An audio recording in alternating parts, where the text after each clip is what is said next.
Alhamdulillahirabbil alamin wa bihi nasta'in 'ala umuri dunya waddin. Wassalatu wassalamu ala sayyidil mursalin sayyidina Muhammadin wa ala alihi wa sahbihi ajma'in. Wa nata'allam wa ta'lim wa naf'a wa intifa' wa tadhakkur wa tadhkir wa ifadah wa istifadah wal hadd 'ala tamassuk fi kitabillah wa sunnati Rasulillah sallallahu alaihi wasallam wa iswaqa mardatihi wa thawabihi wa qurbihi. Kita lanjutkan kajian kitab Risalatul Mu'awanah karya Al-Imam Abdullah bin Alawi Al-Haddad.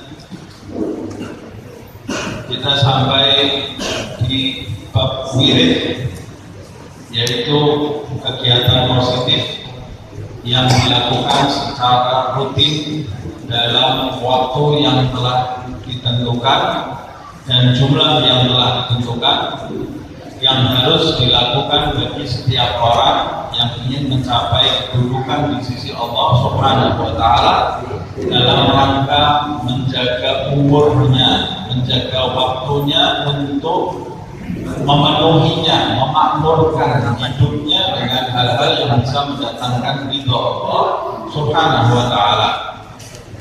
Wirid pertama yang harus dijalani yang sudah kita bahas adalah wirid sholat, karena sholat itu ibadah yang paling utama, ibadah yang paling pokok. Tentunya kalau kita membahas wirid sholat, berarti melakukan sholat-sholat selain sholat yang diwajibkan. Kalau yang diwajibkan hanya 5 kali sholat selama satu hari satu malam. Tapi bagi mereka yang mau mencapai kedudukan, siapa yang melakukan 5 sholat fardu itu, pasti dia akan jauh dari neraka, masuk ke dalam surga Allah SWT. Tapi siapa yang mau meraih kedudukan di sisi Allah Subhanahu wa Ta'ala, tidak cukup dengan sholat 5 kali sehari. Sama seperti orang yang mau nyambung hidup di dunia ini, yang penting dia kerja, dia bisa dapat makan, bisa nyambung hidup setiap hari. Tapi yang mau jadi konglomerat, nggak bisa hidupnya cuma sekedar kerja. Dia harus melakukan usaha yang lebih hebat, lebih besar daripada orang seperti umumnya. Nah, ini kita bicara bagi mereka yang mau jadi konglomerat akhirat, yang mau mencapai kedudukan di sisi Allah Subhanahu wa Ta'ala. Jangan sampai kita gagal dapat konglomerat dunia, gagal juga dapat konglomerat akhirat. Nah, konglomerat dunia buat apa? Kalau dia mati, hartanya sudah jadi milik ahli waris, bukan? Gak ada yang dibawa ke alam kubur. Tapi konglomerat yang sebenarnya adalah konglomerat akhirat nanti, yaitu mereka yang menjalankan apa yang disampaikan oleh Imam Abdullah bin Al-Haddad, yang tentunya semua yang disampaikan di dalam buku ini bersumber dari kitab Allah dan bersumber dari sunnah Nabi Muhammad SAW. Nah, kita sudah membahas bagaimana pentingnya sholat dan esensi sholat di pertemuan yang lalu. Halaman 38 ya. Wala yanbaghi an tashtagila binaflin mutlaqin. Terima kasih. Binaflin mutlaqin fi waqti naflin warada fi sunnah al-mutahharah min fi'li Rasulillah sallallahu alaihi wasallam aw qawlihi hatta ta'tiya 'ala al-'adad al-akmali minhu. Hendaklah orang yang mau menjalankan wirid sholat ini, di awal sudah kita bahas, memperbanyak sholat selain sholat fardu, yaitu diantaranya sholat sunnah mutlak. Yang dimaksud sholat sunnah mutlak apa? Sholat sunnah yang tidak terikat waktu, tidak terikat sebab, dan tidak ada riwayat apa-apa tentang sholat itu. Ya sudah, sholat saja. Saya sholat karena Allah Subhanahu wa Ta'ala. Allahu Akbar. Sholat pokoknya. Mau diniati hajat boleh, mau diniati sholat istikharah boleh, nggak niat apa-apa juga boleh. Namanya sholat sunnah mutlak. Memperbanyak sholat sunnah mutlak, karena dulu para nabi, para rasul, para wali sahabat-sahabat Rasulullah SAW, mereka itu sholat, hidupnya sholat sebenarnya. Tentunya tidak meninggalkan tanggung jawab ya. Tapi mereka memenuhi hari-harinya dengan sholat, karena sholat itu adalah mi'rajul mukmin. Pada saat kita sholat, kita itu kompak dengan Allah Subhanahu wa ta'ala.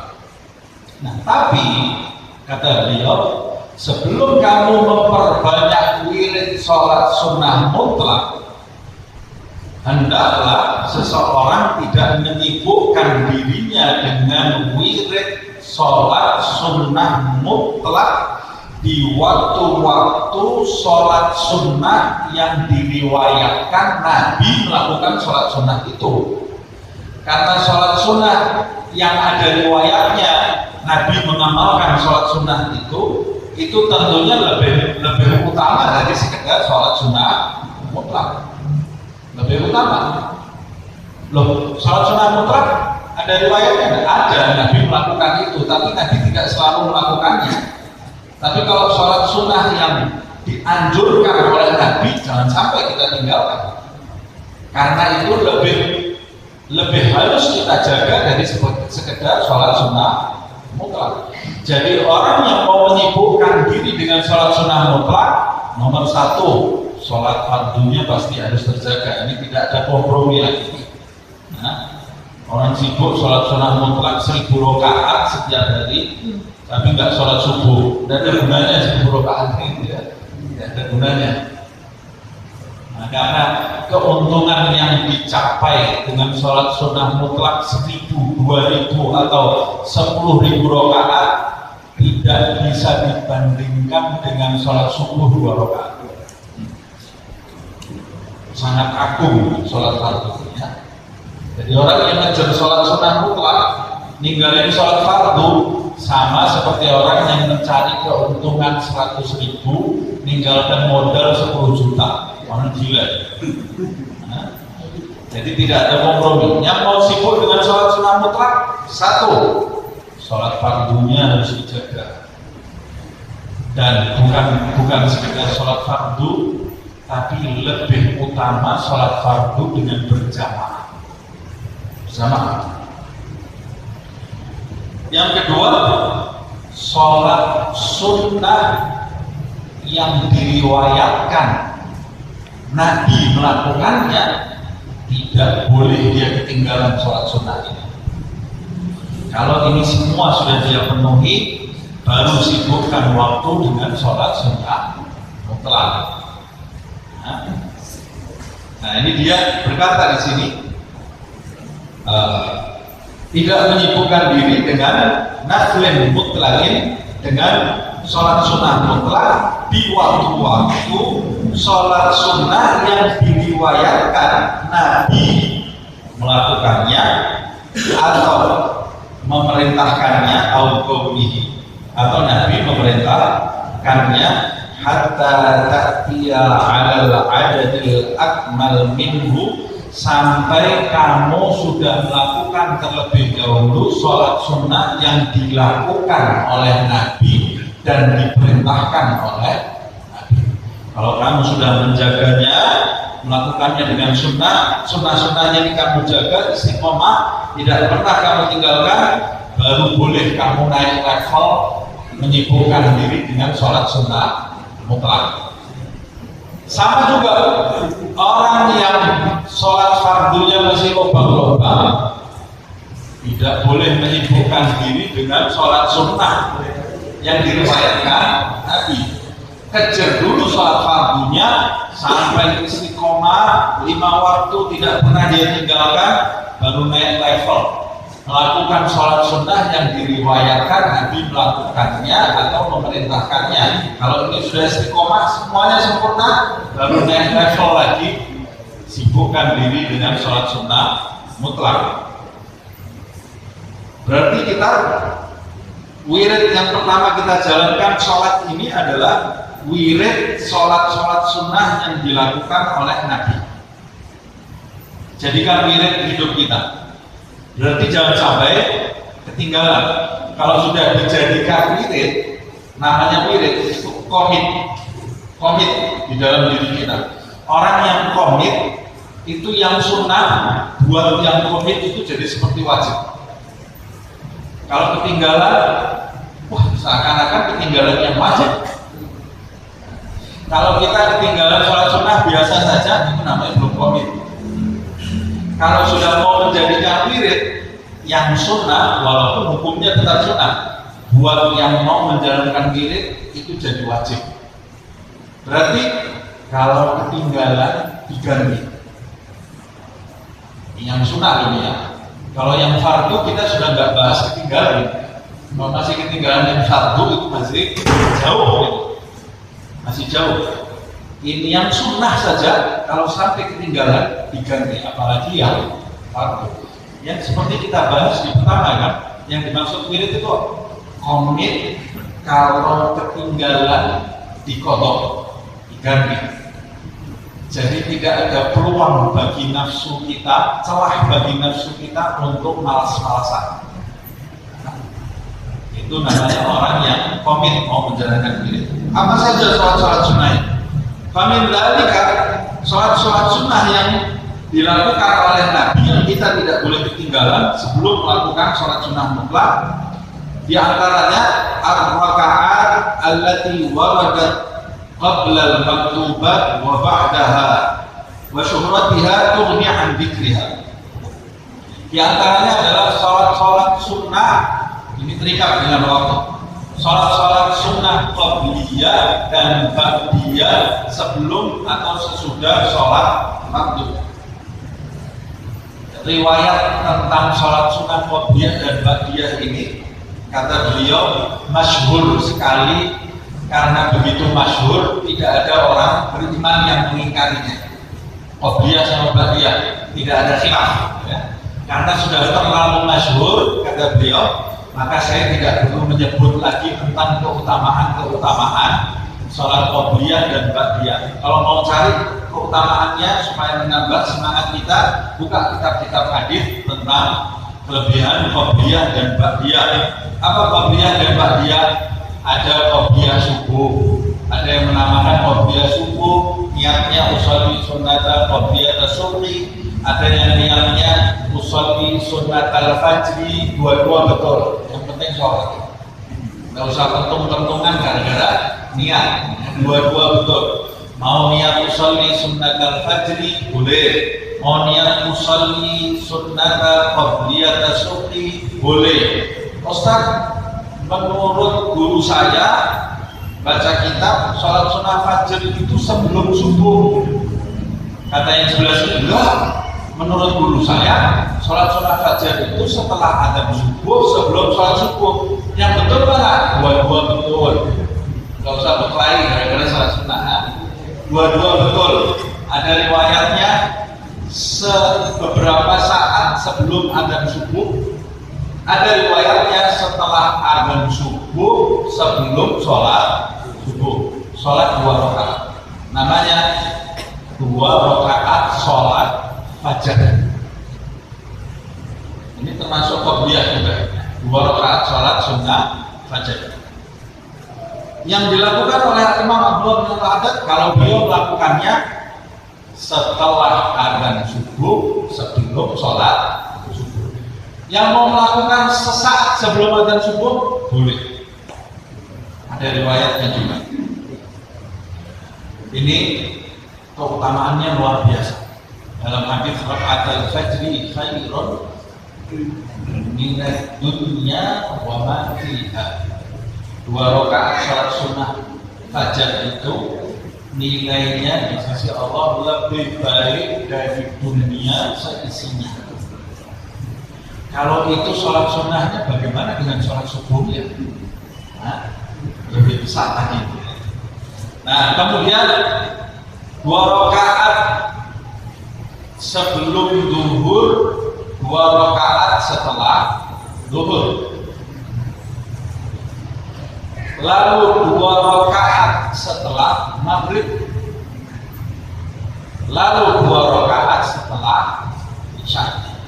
Ini sunnah muakkadah yang sangat penting, yang hampir tidak pernah ditinggalkan oleh Nabi Muhammad fil hadar wa fis safar, baik di dalam kota atau di luar kota. Kita jangan sampai meninggalkan. Semalas-malasnya kita jangan sampai ketinggalan ini. Nah, kalau sudah malas betul, ya sudahlah, sholat sambil duduk, pokoknya sholat sunat, jangan sampai ketinggalan. Yang lebih bagus dikerjakan sambil berdiri.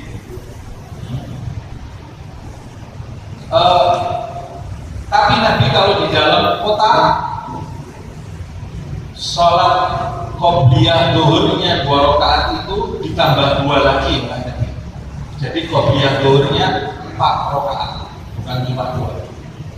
Nabi melakukannya 4 rakaat langsung, 1 salam, 1 tasyahud akhir, tidak ada tasyahud awal.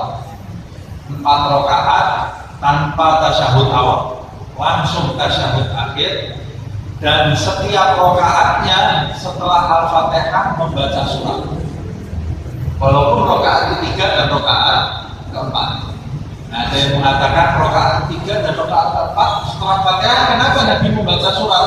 Sebagai gantinya tasyahud awal, karena tidak pakai tasyahud awal. Kok pakai ditambah surat? Sudah tasyahud awal saja.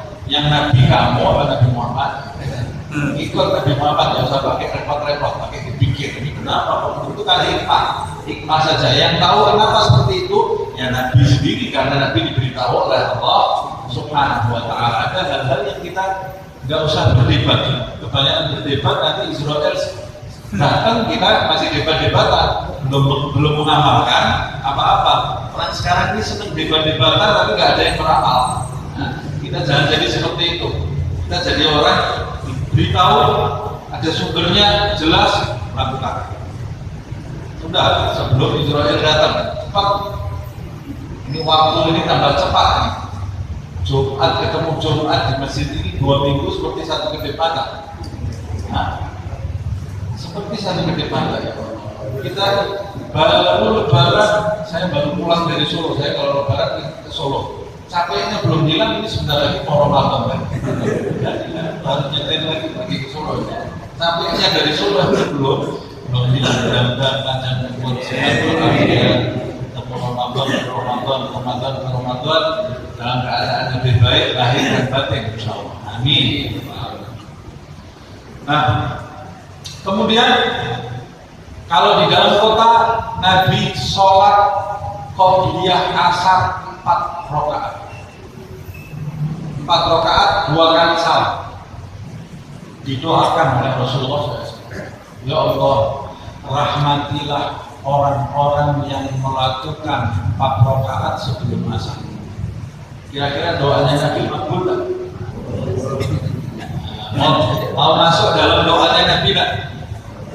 Kita mau termasuk yang masuk dalam doanya Nabi tak?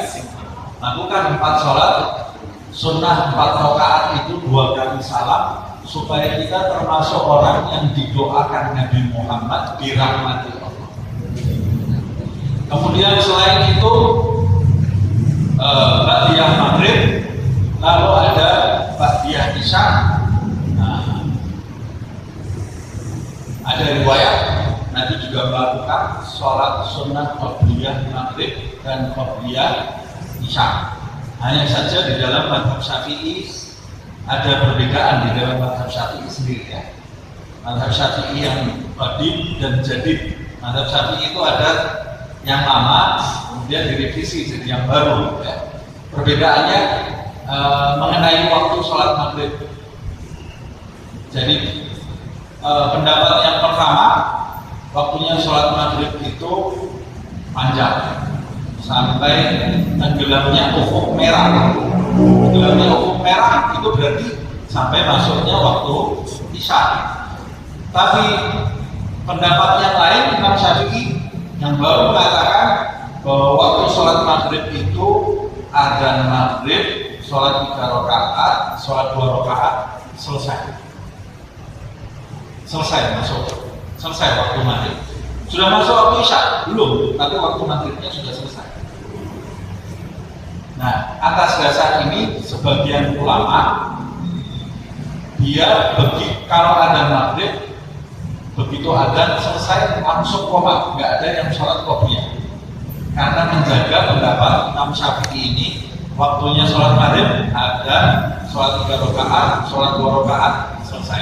Itu berarti cuma berapa menit, gitu kan? Nah, menjaga waktu ini, qobliyah maghrib sama maghribnya lebih penting mana? Lebih penting maghribnya. Menjaga ini dia tidak mau qobliyah maghrib. Begitu ada selesai langsung qomat, langsung sholat. Kalau di sholat-sholat yang lain, setelah adzan panjang-panjang dulu, baca dikit dulu. Kalau maghrib mereka nggak mau panjang-panjang. Nah, begitu adzan, qomat, sholat 3 rakaat, lalu setelah itu salam, berdoa, sholat ba'diyah. Nah, tapi pendapat Imam Romli ini perbedaan pendapat dengan Ibn Hajar. Ibn Hajar itu lebih condong ke pendapat yang pertama tadi. Kalau Imam Romli, padahal ini satu seperguruan ini ya, ada perbedaan, tapi seperguruan sahabat. Ibn Hajar ini gurunya ayahnya Imam Romli. Gurunya Ibn Hajar ini ayahnya Imam Romli. Tapi ada perbedaan pendapat, biasa perbedaan pendapat itu tidak usah pukul-pukulan, tidak usah caci maki. Karena dua-duanya yang dituju adalah Allah, bukan hawa nafsu. Kalau Imam Romli ambil pendapat yang waktu maghrib itu sampai tenggelam ufuk merah. Nah, orang Indonesia ini banyak yang ke Imam Romli. Banyak yang ke Imam Romli. Makanya kalau adzan maghrib nunggu dulu sholat qobliyah dulu, banyak qobliyah 2 rakaat. Tapi kalau mau aman mengambil pendapat Ibn Hajar dalam hal ini karena lebih condong yang waktunya cepat, itu lebih bagus. Yang nggak bagus itu adzan maghrib masih nonton televisi. Nah, ini nggak bagus ya. Adzan maghrib masih duduk nonton televisi. Adzan maghrib gosipnya tambah hot ya. Sambil minum kopi, ngobrolnya tambah hot. Sudah ada belum? Nanti lah, di saatnya masih lama. Hati-hati nih, sebab ada pendapat Imam Syafi'i waktu maghrib itu cepat. Waktu maghrib cepat. Nah, kemudian ada juga yang mengamalkan qobliyah isya. Qobliyah isya. Dilakukan ada masalah. Ini qobliyah dan ba'diyah. Kemudian wa min dzalika sholatul witri. Di antara sholat sunnah yang diriwayatkan dari Nabi yang jangan kamu tinggalkan, sholat witir. Sholat sabitatun mu'akkadatun. Ini sholat yang dalilnya sangat sabit, kuat, mu'akkadah dan pasti, dipastikan. Waqad dhahaba ba'dul ulama'i ila wujubiha. Sebagian ulama menganggap sholat witir itu bukan sholat sunnah, tapi sholat wajib. Bayangkan ini, wajib. Kalau wajib berarti kita meninggalkan. Di antaranya yang berpendapat witir itu wajib, mazhab Hanafi. Mazhab Imam Hanafi, sholat witir itu wajib. Kenapa kok wajib? Karena memang tadinya sholat witir itu selain sholat 5 waktu, sholat witir itu adalah sholat yang diwajibkan oleh Allah Subhanahu wa Ta'ala bagi Nabi dan bagi sahabat. Lalu kemudian kewajibannya bagi sahabat mansukh, dihapus. Tapi bagi Nabi masih tetap. Bagi Nabi masih tetap wajib. Nah, ini khilaf mansukh atau tidaknya. Akhirnya mazhab Hanafi tetap mewajibkan, mazhab yang lainnya mengkategorikan sholat witir itu sunnah. Tapi walaupun wajib, kalau ditinggalkan berdosa, tapi dosanya tidak seperti meninggalkan sholat 5 waktu. Nah, karena derajatnya lebih rendah daripada sholat 5 waktu. Soalnya sholat 5 waktu ini agung sekali, ini diwajibkannya tadi sampai harus nembus 7 langit, Sidratul Muntaha ketemu Allah Subhanahu wa Ta'ala, dapat perintah sholat 5 waktu plus sholat Jumat.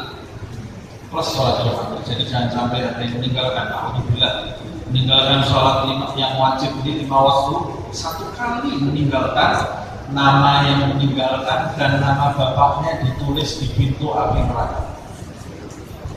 Fulan bin Fulan tarikus sholat, ditulis ini. Ini sudah wanted, dicari-cari ini ya, sudah dicari-cari. Yang kesian ini bapaknya kesangkut namanya ya. Anaknya yang ninggalin sholat, namanya bapaknya pasti juga kesangkut, walaupun bapaknya tidak ninggalin sholat kan. Namanya kesangkut, tertulis di pintu neraka itu. Fulan, karena Nabi menyebutnya Fulan ibnu Fulan, Fulan anaknya si Fulan ninggalin sholat. Sama kalau kayak orang berbuat jahat di dunia ini, namanya bapaknya kesangkut. Kesangkut apa sih? Ditulis di surat kabar viral kan? Fulan anaknya siapa ini, keluarga kemana ini? Kesangkut bapaknya. Nah, jadi anak orang yang meninggalkan sholat, dia durhaka kepada Allah, durhaka kepada bapaknya, merusak nama bapaknya. Padahal bapaknya orang sholat, rajin di masjid. Nah, jangan sampai nama kita tertulis di neraka karena kita tidak mengajarkan sholat kepada anak-anak kita. Ajarkan sholat, mau senakal-nakalnya jangan sampai ninggalin sholat. Sholat itu fardu, wajib. Nah, sholat witir ini tadi. Kata beliau, sebagian ulama berpendapat dhahaba ila wujubiha. Wa qala Rasulullah sallallahu alaihi wasallam, Rasulullah sallallahu alaihi wasallam bersabda, "Innallaha witrun yuhibbul witra. Fa'utiru ya ahlal Qur'an." Sesungguhnya Allah itu witir karena Allah Maha Esa.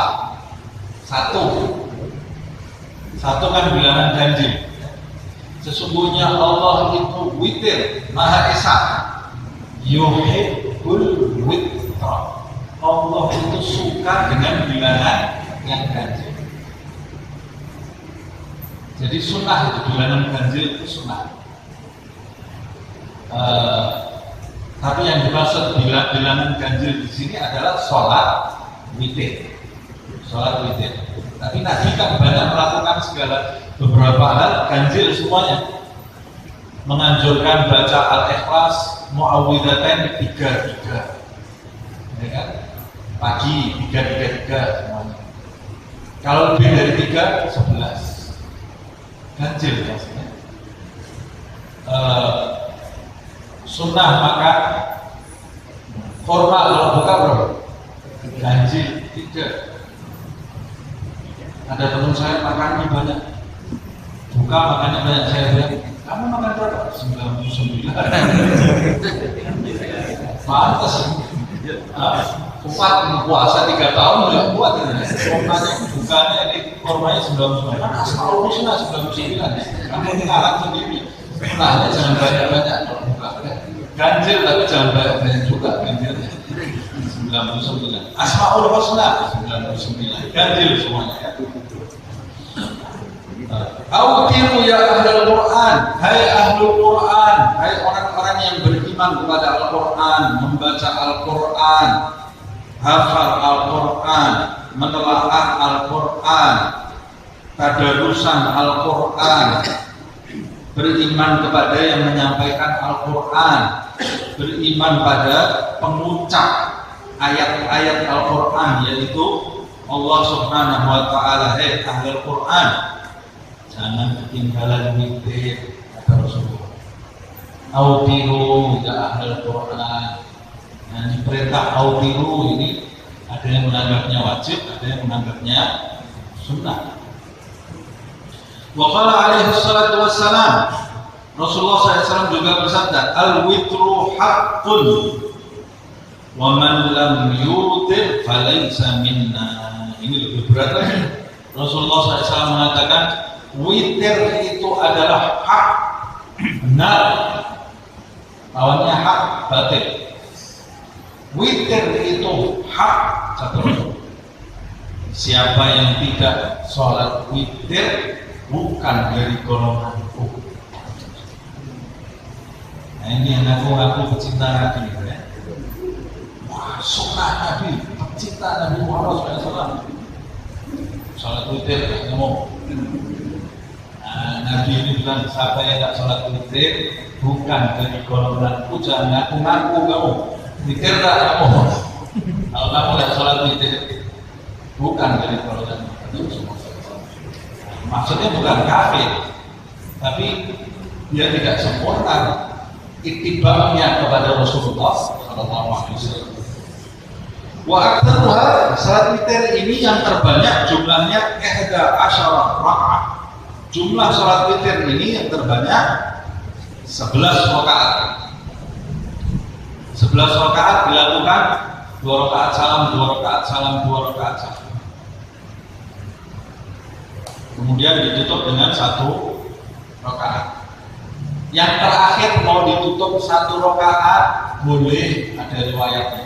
Mau ditutup 3 rakaat sekaligus boleh. Boleh, dua-dua ada riwayatnya. Mau sholat 3 rakaat langsung 1 salam boleh. Mau sholat 2 rakaat terakhir 1 rakaat boleh juga. Ada riwayatnya. Jadi jangan, saya nggak mau sholat masjid sini. Kenapa? Witirnya 3 sekaligus. Oh, kamu nggak belajar itu ada riwayatnya juga boleh. Gara-gara sholat sunnah nggak mau sholat di masjid. Wa aqallu ma yanbaghi ayat tasra alaihi 3 rakaat. Dan yang paling sedikit yang pantas, ini lihat nih, ada kata-kata ayam bagi. Yang paling sedikit pantas dilakukan, untuk pantas dilakukan sholat witir. Ada kata-kata untuk pantas. Kenapa sih? Sebab kalau di ilmu fikih itu lain dengan ilmu tasawuf ini ya. Kalau ilmu tasawuf ini ada pantas. Kalau ilmu fikih itu bicara hukum selesai, nggak bicara pantas-pantasan. Kalau di ilmu fikih paling sedikitnya sholat witir itu ya 1 rakaat. Yang penting ganjil. Jadi semalas-malasnya orang ini ya. Yang penting masuk golongannya Nabi. Capek saya sholat sunnatul witri rakaatan, berapa rakaat salah. Sudah masuk golongan kamu melakukan sholat sunnah witir. Tapi kata Abdul Haddad, nggak pantas malesnya kamu sholat cuma 1 rakaat. Mau cari makom di sisi Allah sholatnya 1 rakaat, yang pantas-pantasnya. Nah, kata Abdul Haddad, paling sedikitnya witir yang pantas itu 3 rakaat. 3 rakaat itu kamu masih nggak males lah. Mentang-mentang witir sholatnya 1 rakaat, walaupun sah tapi nggak pantas kamu. Pantas kata berdoa. 3 rakaat. Waktunya kapan dikerjakannya sholat witirnya? Jumlahnya kita sudah bahas kan. Nah sekarang waktunya, karena ini dia sholat yang terikat waktu. Tidak bisa kamu sholat duha diganti witir, tidak sah. Sebab Nabi melakukannya terikat dengan waktu. Ustaz, saya senangnya witir kalau habis sholat subuh, tidak sah. Witir ini ada waktunya, ya. Bukan sholat yang terikat sebab. Kalau sholat istikharah kamu lakukan sewaktu-waktu bisa, witir nggak bisa. Karena dia sholat sunnah yang terikat dengan waktu. Kapan waktunya? Wa fi'luha, mengerjakannya min akhiril lail, mengerjakan sholat witir itu di akhir malam. Di akhir malam. Ini yang disebut di akhir malam, tapi ada embel-embelnya. Liman lahu 'adatun rasikhatun fil qiyam min akhirihi afdal. Nah, ini yang disebut ini waktu yang utama. Waktu yang utama mengerjakan sholat sunnah witir itu di akhir malam. Jadi waktu tahajud itu ya. Di akhir malam, bagi siapa yang punya kebiasaan yang kuat untuk melakukan dia mulai sudah biasa bangun malamnya bukan karena sepak bola, tapi karena dia mulai, karena kebiasaannya ibadah kuat ini, biasanya untuk ibadah kuat. Nah, kalau kamu punya kebiasaan mudah bangun tahajud, sudah kuat kebiasaan kamu lakukan witir itu di waktu tahajud itu waktu sholat witir yang paling afdol, paling utama.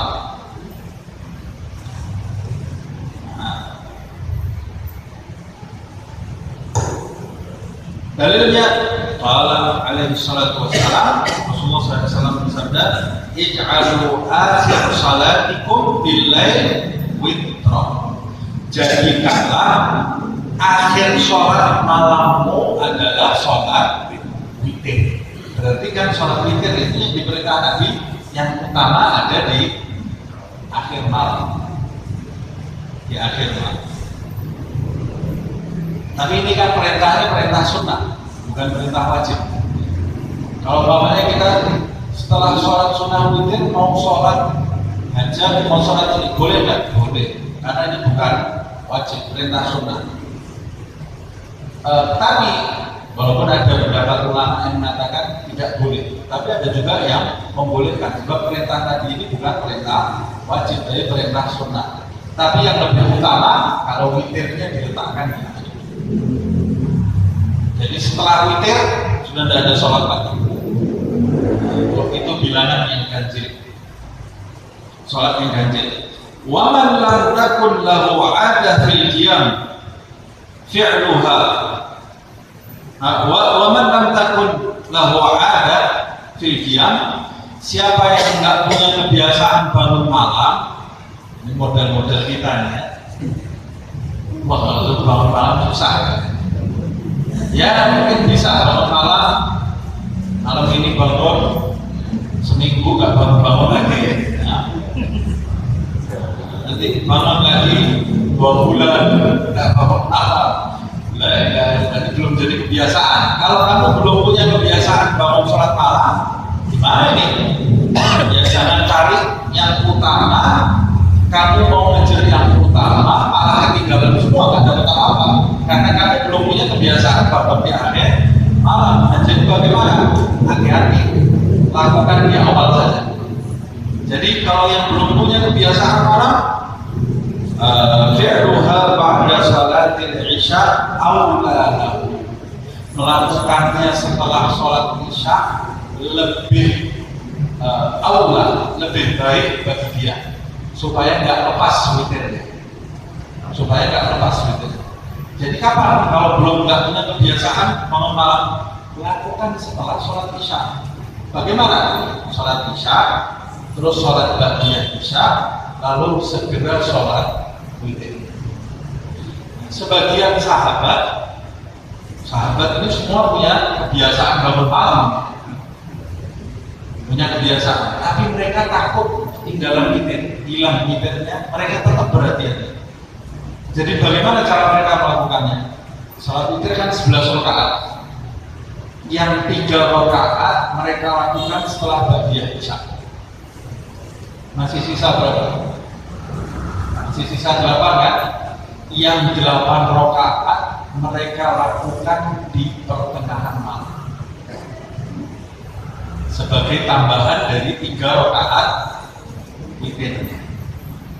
Nah, jadi kalau dijumlah semuanya 11. Jadi mereka itu bangun malam, sholat tahajudnya, niatnya sholat witir.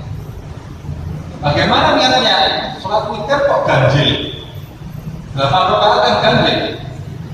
Niatnya bagaimana?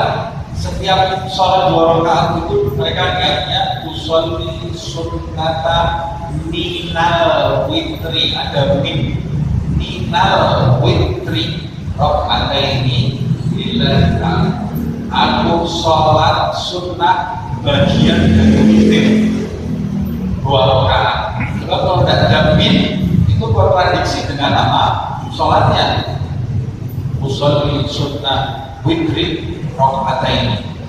Sholatnya witir kok 2 rakaat. Boleh gendap kan witir. Makanya dikasih min. Minal witri rakaataini lillahi ta'ala. Bisa seperti itu. Ustaz, saya insya Allah tidak ketinggalan sholat malam. 11 yang saya lakukan, ya sama. Itu yang paling utama. Tapi kalau mau hati-hati, lakukan seperti kebiasaan sebagian sahabat dan kebiasaan para salaf. 2 rakaat, habis itu 3 rakaat witir, habis itu selesai. Sudah bebas dari kewajiban dulu kan? Menurut pendapat sebagian ulama, witir itu kewajiban soalnya. 3 tidur malam, nanti tengah malam bangun, mau sholat tahajud dulu, niat tahajud boleh. Habis itu sholat witir 8 rakaat. Jadi kalau beliau sendiri Imam Abdullah bin Al-Hadid kebiasaannya kalau bangun malam, ini saya ceritain kebiasaannya ya. Kalau dari mana saya kan tinggal 400 tahun yang lalu kan ditulis di buku, saya baca buku. Di buku ini bukan karang sendiri, ini bukan cerita kajian nyolok pun ada riwayatnya nih, riwayat ceritanya beliau ini ada. Jadi beliau itu kebiasaannya kalau tengah malam beliau bangun matanya buta, nggak bisa lihat. Dan bisa lihat dari umur 4 tahun dan ada riwayat 2 tahun. Ini kalau bangun malam dia bangunkan semua keluarga, bangun semua keluarganya. Apa yang dilakukan? Baca doa bangun tidur itu. Setelah itu ngopi dulu, minum kopi, ngobrol sambil minum kopi, anaknya disapa, tawa. Orang kalau bangun tidur di antara cara menghilangkannya itu bagaimana? Bangun tidur senyum. Senyum itu menghilangkan ngantuk, menambah motivasi. Dulu saya waktu di pesantren, kalau tidur, begitu tidur, senyum, langsung suruh, tapi dibentak senyumnya. Ayo senyum, jadi senyum dulu. Senyum, padahal tidak senyum, sama takut senyumnya. Tapi itu jadi kebiasaan. Sampai sekarang kalau ada bangunnya, bangun, senyum dulu. Langsung senyum. Tapi kalau senyum itu membangun motivasi. Jadi semangat. Jadi dia seperti itu. Minum kopi, ngobrol, nyapa anaknya, senyum. Tapi nggak lama-lama, minum kopi 3 jam ada cukup. Ini kebiasaan orang sini. Begitu minum kopi, terus sebelahnya ada di Samsung. Habis sudah ngobrol sama merokok sudah. Habis sudah nggak jadi sholat tahajud, setan banyak. Nah, minum kopi cuma sedikit kopinya, minum sebentar, habis itu wudhu, habis itu menjalankan sunnah Nabi. Bangun, setan itu ada 3 ikatan. Ikatannya lepas ketika kita bangun, masih ada 2 ikatan. Ketika kita wudhu, ikatan kedua lepas. Ikatan ketiga ini lepas setelah sholat sunnah. Jadi beliau itu begitu bangun, minum kopi, wudhu, habis wudhu dia langsung sholat sunnah tahajud, diniatkan tahajud 2 rakaat ringan, suratnya pendek, cepat sholatnya. Buat apa? Supaya 3 ikatannya lepas. Kalau suratnya panjang-panjang, belum sampai lepas ikatannya 1 rakaat tidur. Nah, karena masih ada ikatan ini ya. Jadi dia sholat 2 rakaat ringan ini supaya segera lepas ikatan setan ini. 2 rakaat pendek selesai, habis itu berdoa, habis itu berdiri menyempurnakan witir 8 rakaat, membaca seperti bacaan tadarus, berjus-jus.